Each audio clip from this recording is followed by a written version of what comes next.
Ok, uzmemo zraka. Hop. Hopa.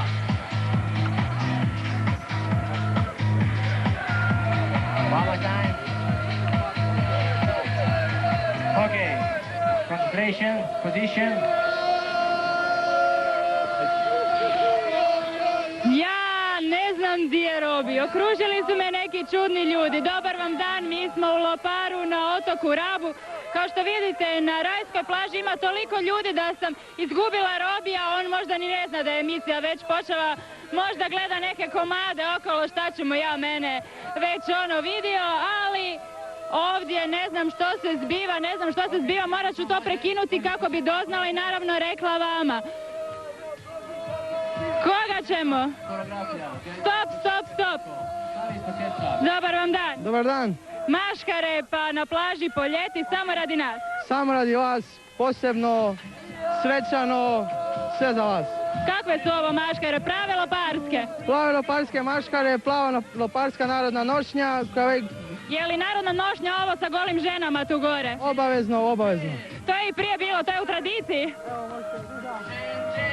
I odizao su vam isto, tako da je to bila obaveza. Čujem da za maškar ima jedan zgodan običaj, neke dišpete radite. To je na godinama, ako vam se čovjek kroz godinu zamiri na mesopust na taj dan, mu se sve vrati, ali jednostavan, lagan način, lagan dišpet, nešto se ili razbije ili većinom su to bili, ljudi su kuhali gulaš i onda bi se uzela teća i bacila po dvorištu u kući, razbile bi se lampe, parketi, takve stvari. Ja se nadam da se vama neću zamiriti. Hvala lipa. Hvala vama. Ja ne znam i dalje gdje je Robi. Ja sam pričala, ali valjda će on sad preuzeti. Ne brini, Barbaro, ja nadgledam. Evo, gospođo, ne... A Frane Gabrić brine se da naša ekipa, ali i pola plaže danas ne ostane gladno. Što smo pripremili sve danas, sve prekrasno izgleda, moram priznati. Pa mi smo pripremili, evo, naši ribski, naši loparski specijaliteti na bazi ribe, a odnosno na bazi hobotnice.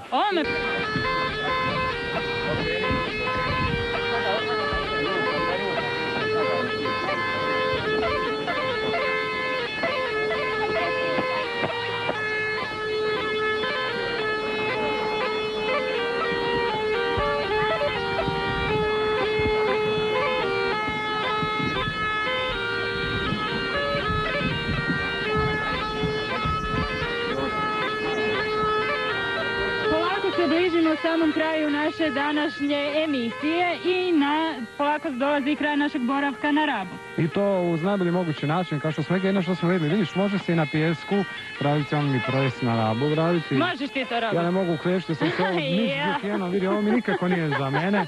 Vidiš, mišćić. Dobro, još to ću savladat ćemo mi to. Moraš vježbati za krk, tamo se isto jako meko će. Je, što god idemo sjeverni. Dakle, na Rabu smo gotovi, odlazimo na Krk. Doviđenja, do sutra.